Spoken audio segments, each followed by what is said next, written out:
So now our next topic is sunlight. अब हम light chapter कर रहे हैं and the biggest source of light is the sun. So sunlight है, day time में आपको पता है जो भी चीजें visible आप देख पाते हैं atmosphere में that's because of sunlight, correct? So अब यहाँ पे जो सबसे important चीज आती है that is what is a rainbow. अब वैसे rainbow सबको पता है but उसका in depth science में हम उसको कैसे पढ़ेंगे?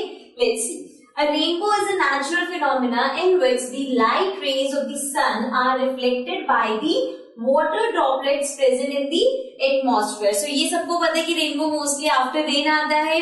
So क्या होता है जो हमारे सन की रेज है वो जब वाटर ड्रॉप अब हमारे एटमॉस्फेयर में वाटर ड्रॉप्स है वाटर वेपर्स है सो उन ड्रॉप्स में से वो लाइट पास ऑन होके आते हैं. मतलब एक जो सन की रे है व्हाइट लाइट है वो व्हाइट लाइट जब उस वाटर ड्रॉप से पास ऑन होती है तो वो स्कैटर होके 7 डिफरेंट कलर्स में होते तो वो इस तरह से पूरा एक रेनबो क्रिएट होता है.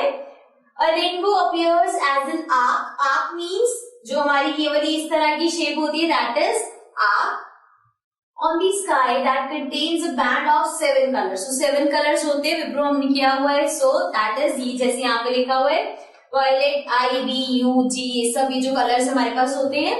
Then this also means that the white light of the sun contains 7 colored lights in it that separate out due to refraction. refraction पे भी आते हैं पहले देखते हैं. तो यहाँ पे वो बोल रहे हैं कि सन की जो व्हाइट लाइट है वो एक्चुअल में उसके अंदर 7 कलर्ड लाइट्स है ना. और वो सेपरेट आउट कब होती है? रिफ्रैक्शन की हेल्प से. रिफ्रैक्शन होता है स्पेक्ट्रम ऑफ लाइट मीन्स जब एक लाइट है वो अलग अलग उसमें डिवाइड हो रही है कॉमन लैंग्वेज में हम बोल सकते हैं. Now the spectrum of white light can be seen in the following. अभी कहाँ रेनबो के जो 7 कलर्स होते हैं वो कैसे कैसे कहाँ विजिबल होते हैं. सबसे पहले रेनबो में. देन सोप बबल में आपने कभी देखा होगा बात करते टाइम जब वो बहुत ज्यादा एक बबल एकदम से बन जाता है तो उसमें भी अगर आप देखोगे तो आपको उसमें कलर्स दिखते हैं वो 7 कलर्स दिखते हैं रेनबो वाले. देन सरफेस ऑफ सीडी की तो सबसे इजी एग्जांपल है. अगर आप देखोगे आप घर पे कॉम्पैक्ट डिस्क जो होती है सीडी हो गया आप उसके पीछे देखोगे तो ऐसे ऐसे उसको हम जब मूव करते हैं तो उसपे वो 7 डिफरेंट कलर शेड आउट होते हैं है ना. Then prism. प्रिज्म भी बचपन में हमने देखा हुआ है वो ऐसे ट्रायंगुलर करके बनता था उसके अंदर वो होते थे ना कुछ चीजें होती है उसको आप ऐसे टर्न करके देखते तो बहुत ब्यूटीफुल सा लगता है.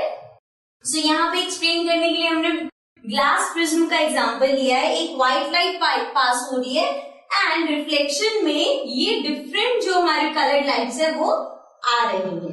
Okay got it. तो इस तरह से रेनबो के भी कलर्स होते हैं सोप वाले के भी है और जो भी हम एग्जांपल लिए. So this was about rainbow. Now we move to the next topic.